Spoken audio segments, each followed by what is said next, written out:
ఆంధ్రప్రదేశ్ రాష్ట్ర విభజన చట్టంలో మనకు తెలంగాణ రాష్ట్రానికి ఆంధ్రప్రదేశ్ రాష్ట్రానికి ఏవేవి కల్పించాలి ఏమేమి చేయాలంటే అవన్నీ కూడా విభజన చట్టంలో ఉన్నాయి. ఉద్యమ కాలంలో కూడా చెప్పినాం, తెలంగాణ ప్రాంతంలో ఒక్క సైనిక్ స్కూల్ కూడా లేదు.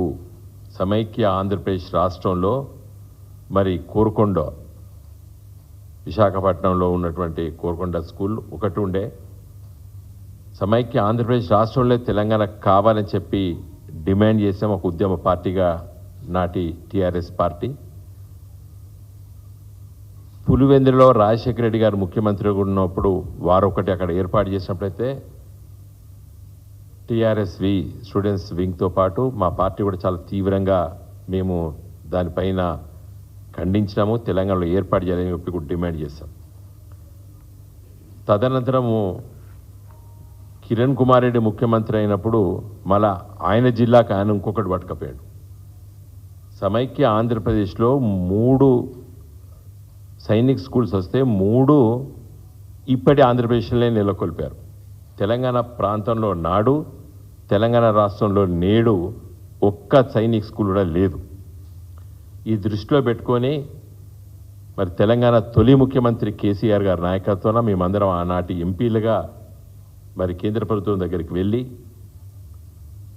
రాజ్నాథ్ సింగ్ గారితో మాట్లాడి, తదనంతరం మరి ఆనాడు పారికర్ గారు డిఫెన్స్ మినిస్టర్ అయినప్పుడు వారి దగ్గరికి వెళ్ళి మాట్లాడి వరంగల్లో స్కూల్ శాంక్షన్ చేయించుకున్నాం.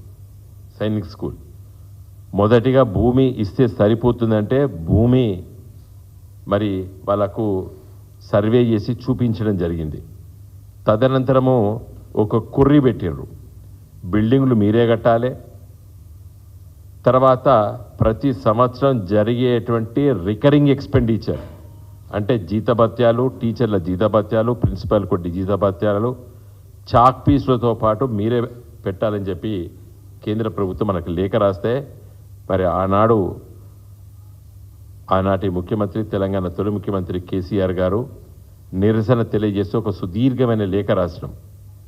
మీరు అన్ని రాష్ట్రాల్లో పట సైనిక్ స్కూల్స్ డిఫెన్స్ మినిస్ట్రీ వాళ్ళు బడ్జెట్లో నడుస్తున్నప్పుడు ఒక తెలంగాణకే ఈ విధంగా ఎందుకు మీరు అడుగుతున్నారంటే మేము పాలసీ చేంజ్ చేసుకున్నాం. పాలసీ తర్వాత చేంజ్ చేసుకో, ఈ కొత్త రాష్ట్రం తెలంగాణ రాష్ట్రానికి ఇచ్చిన తర్వాత చేంజ్ చేసుకోమని చెప్పి కూడా కేసీఆర్ గారు సుదీర్ఘమైన లేఖ రాశారు.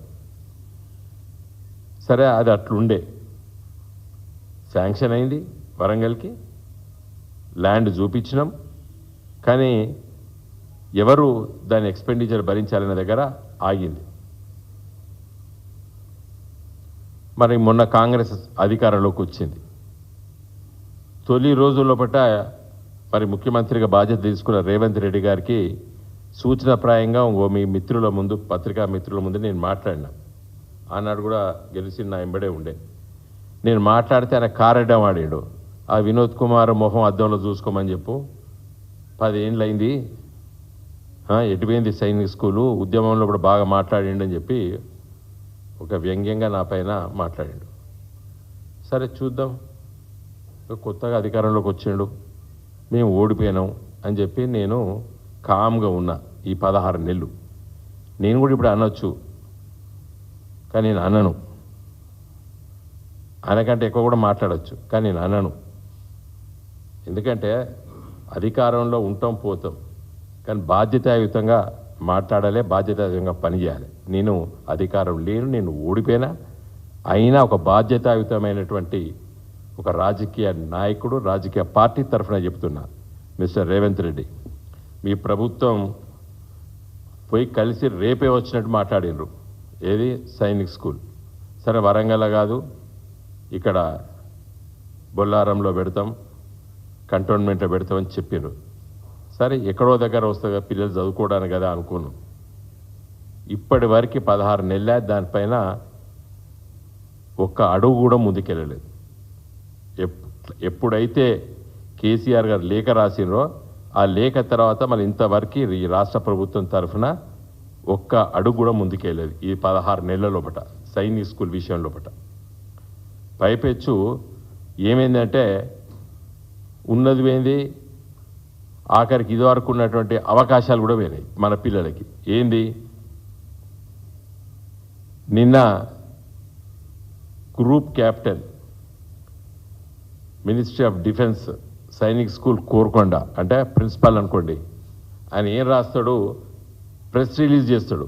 Clarification on eligibility for home state category admission to Sainik schools Korukonda and Kalikiri for candidates from Telangana state అని చేంజ్ చెప్తాడు. తెలంగాణలకి లోకల్ కోటా లేదు. 67% సీట్లు 2 తెలుగు రాష్ట్రాలకు ఉండే, కోరుకొండ స్కూలు కలికిరి స్కూల్స్ లోపల. అంటే 100కి 67 సీట్లు మన ఈ 2 రాష్ట్రాల పిల్లలకు ఉండే.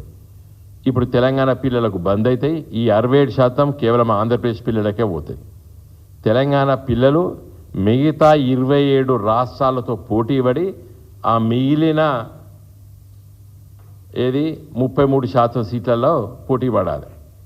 తెలంగాణ నుండి దాదాపు 20,000 మంది పిల్లలు రాసిండ్రు మొన్న ఎంట్రన్స్. నేను ఇక్కడే కూర్చొని డిసెంబర్లో నేను ప్రెస్ మీట్ పెట్టిన, ఇక్కడనే ప్రెస్ మీట్ పెట్టి డిసెంబర్ 31 నాడు ప్రెస్ మీట్ పెట్టిన. మీకు అందరికి కూడా ఆ రోజున నేను ఆకనూరు మురళి ఆయన chairman commissioner for education commission వేసాడు. అదేమైనా దాంట్లో పనిచేసే కమిషన్ అనుకున్నా, కానీ తిరిగే కమిషన్ లాగా అయిపోయింది. అది తిరుగుడు తప్పితే పని ఏం లేదు దాంట్లో. ఆ కమిషన్ పేపర్లో చూస్తాను, అన్ని దిక్కులు బాగానే తిరుగుతారు మురళి గారు ఆ టీం. ఒకటి కూడా వాళ్ళు చెప్తే వినేటోడు ఎవరు లేడా. రేవంత్ రెడ్డి గారు కూడా మరి టైం ఇస్తాడో ఇస్తాడో నాకు తెలియదు. ఇంతవరకు ఆ ఆకునూరి మురళి గారి కమిషన్కి నేను లెటర్ రాసిన. పాపం తెలియదు కదా, వాళ్ళు కొత్తగా వచ్చిండ్రు కదా అని చరిత్ర అంతా రాసిన, 2 పేజీలు రాసినాం. గిట్లా కేసీఆర్ గారు మేము ఢిల్లీలో తిరిగినాం, సైనిక్ స్కూల్ ఈ స్థాయికి వచ్చింది, గిట్లొచ్చింది. మరి ఈ కొత్త ప్రభుత్వం ఏం చేస్తుంది, 2 ఆప్షన్స్ ఉన్నాయి, ఈ 2 ఆప్షన్స్ ఏదో ఎంచుకొని చేయండి అని చెప్పి సుదీర్ఘమైన లేఖ రాసిన. అప్పుడు నోటిఫికేషన్ వచ్చింది, ఏ సైనిక్ స్కూల్ పిల్లల అడ్మిషన్స్ అప్లై చేస్తారు. నేను ప్రెజ్యూమ్ చేసిన ఇలాంటి పరిస్థితి వస్తుందని చెప్పి జాగ్రత్త పడండి అని చెప్పి లెటర్ రాస్తా 31 డిసెంబర్ 2024 నాడు. మురళి గారు కూడా పాపం దీని మీద ఒక లేఖ రాసిండు గవర్నమెంట్కి, నాకు అది కూడా తెలుసు. నేను ఇచ్చిన రోజే ఆయన లెటర్ రాసిండు. యాజ్ చైర్మన్ ఆఫ్ ఎడ్యుకేషన్ కమిషన్గా ఎడ్యుకేషన్ సెక్రటరీ వెంకటేష్ గారికి లెటర్ రాసిండు. మరి దీనిపైన ఏం తీసుకుంటారని. ఎక్కడ వేసిన గొంగడికి అక్కడనే ఉన్నది, ఒక్క మాట రాలేదు. ఇలా మన పిల్లలు బజార్లో పడ్డారు. ఇలా సర్జికల్ స్ట్రైక్స్ అవుతున్నాయి, పాకిస్తాన్తో యుద్ధం జరుగుతున్నది. తెలంగాణలో ఉన్న పిల్లలు సైనిక్ స్కూల్ చదివితే, తర్వాత ఎన్డీఏ నేషనల్ డిఫెన్స్ అకాడమీ పూనాలే చదివితే ఆర్మీ ఆఫీసర్స్ అవుతారు. మన పెద్దోళ్ళుగా, ఒక ఎల్డర్స్గా, ఒక పేరెంట్స్గా మన పిల్లల భవిష్యత్తు కోసం ఆలోచించాలి. ఇలా కోయిన్సిడెన్స్ అయింది, అక్కడ యుద్ధం వాతావరణం ఉన్నది ఉత్తర భారత అంటే ముఖ్యంగా జమ్మూ కాశ్మీర్ ప్రాంతంలో. ఇలా పిల్లలు నా దేశానికి నేను సేవ చేయాలనుకున్నటువంటి ఆలోచన ఉన్నటువంటి పిల్లలకి అవకాశాలు కల్పించకపోతే ఎందుకే మనం ముఖ్యమంత్రులం, మంత్రులం, ఎమ్మెల్యేలం, ఎంపీలం ఎందుకు? దేనికోసం మనం గడ్డి వీకడానిక? ఈ చర్య తీసుకోరా? ఇలా మన పిల్లలకి ఎంత చిన్న పిల్లలకి పాపం ఎగ్జామ్ రాస్తారు వాళ్ళు కోరుకొండ స్కూల్లో. నేను కూడా 40 ఏళ్ల కింద రాసిన, రాలేదు సీట్, అది వేరే విషయం. సైనిక్ స్కూల్ అడ్మిషన్ అంటే అట్లా ఇంట్రెస్ట్ ఉంటుంది దాన్ని చదవాలని. కాబట్టి నేను మళ్ళీ ఈరోజు ముఖ్యమంత్రి, ఎందుకంటే ముఖ్యమంత్రి ఎందుకు చెప్తానంటే ఎడ్యుకేషన్ మంత్రి లేడు ఈ రాష్ట్రంలో, ఆయన ఎడ్యుకేషన్ మినిస్టర్. దీన్ని ఒక స్పెషల్గా పోయి మాట్లాడి కూర్చొని ఏంది అనే సంగతి చెప్పి వాళ్ళకి ఎక్స్ప్లెయిన్ చేద్దామన్నా కూడా దిక్కులేడు, ఎడ్యుకేషన్ మంత్రి దిక్కులేదు ఈ రాష్ట్రానికి. ఇలా ఎంత అన్యాయం అండి. పిల్లలు ఎంట్రన్స్ రాసిండ్రు, మంచి మార్కులు వచ్చినాయి. 67% సీట్లలో ఉండవలసినటువంటి తెలంగాణ బిడ్డలు ఇలా లేదు, మీకు ఇస్తలేను అని చెప్పి గంటా పదంగా ఈయన లెటర్ రాసాడు. ఎవరు? మినిస్ట్రీ ఆఫ్ డిఫెన్స్ వాళ్ళు, తెలంగాణకు సీట్లు లేవు అని చెప్పి రాశాడు. నేను డిమాండ్ చేస్తున్నాను రేవంత్ రెడ్డిని, నీ ఎడ్యుకేషన్ సెక్రటరీ ఎవరో నాకు తెలియదు, వెంటనే వెళ్ళి ఢిల్లీలో కూర్చొని దీన్ని విత్డ్రా చేయాలి ఈ లెటర్ని. మన పిల్లలు ఎంట్రన్స్ రాసిండ్రు, మార్కులు వచ్చినాయి మంచిగా. ఇలా సీట్లు కోల్పోతున్నారు. తర్వాత బీజేపీ వాళ్ళు 8 మంది ఎంపీలు గెలిచిండ్రు. వాళ్ళు కూడా వెంటనే ఒక ఎంపీ స్పందించండి, వాళ్ళ పేపర్లో చూసిన పేపర్కి అయితే స్పందించిండు. వెంటనే నేను నా రిక్వెస్ట్ ఏంటంటే 8 మంది కాంగ్రెస్ వాళ్ళు, 8 మంది బీజేపీ వాళ్ళు, మా రాజ్యసభ ఎంపీలు కూడా కలుస్తారు. మా పార్టీ తరఫున కూడా మీరు వెంటనే వెళ్ళి మినిస్ట్రీ ఆఫ్ డిఫెన్స్ దగ్గరలో కూర్చొని ఈ లెటర్ విత్డ్రా చేయించి తెలంగాణ బిడ్డలకి, తెలంగాణ పిల్లలకి అడ్మిషన్లు వచ్చేటట్టు చూడాలని చెప్పి నేను డిమాండ్ చేస్తున్నాను రేవంత్ రెడ్డి ప్రభుత్వాన్ని.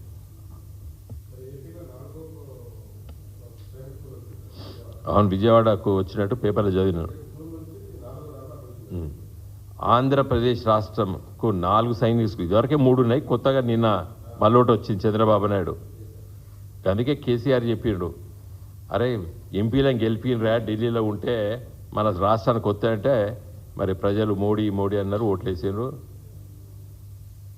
ఈ అడిటోడు ఉండాలి కదా, అడగంది అవ్వైన బువ్వ పెట్టదు దేనికి. మొత్తం కొత్త పట్ల ఉన్న కొత్తది అసలుకే లేదు వాళ్ళకే. ఈ రెండిట్లు ఉంటే రెండిట్లో మొత్తం జీరో. తెలంగాణ పిల్లలు మిగతా 28 రాష్ట్రాలతో పోటీ పడాలి, కామన్ పోటీ. అంటే 67 పోతే 33% సీట్లలో పట్టే మిగతా రాష్ట్రాలతో పోటీ పడాలి తప్పితే. కానీ తెలుగు రాష్ట్రాలకి ఇదివరకు ఈ 2 రాష్ట్రాల్లో పట్ల మనకు అవకాశాలు ఉండే. 6 లేదు వాళ్ళకి ఇచ్చారు, స్పెషల్గా ఇచ్చారు వాళ్ళకి. అదే కేసీఆర్ గారు అప్పుడు గట్టి కొట్లాడిండు కదా, ఈవెన్ మోడీ గారితో కూడా మాట్లాడాడు, మాకు రావాలి, మిగతా రాష్ట్రాల్లో ఎట్లుంటే మా రాష్ట్రానికి ఎట్లుండదని చెప్పి గట్టిగా అడిగినాం మేము ఆ రోజు, మేము ఎంపీలం.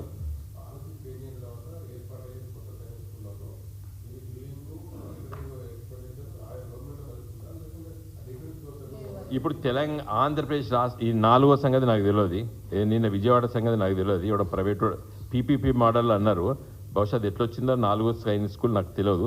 కానీ 3 సైనిక్ స్కూలు ఆంధ్రప్రదేశ్లో ఉన్న 3 సైనిక్ స్కూల్స్కి కేంద్ర ప్రభుత్వమే మినిస్ట్రీ ఆఫ్ డిఫెన్సే బడ్జెట్ ఇస్తుంది, వాళ్ళే భరిస్తారు, along with other Sainik schools across the country. దేశంలో మిగతా సైనిక్ స్కూల్స్ ఎట్లా అట్లున్నాయి. ఇంకా నిన్న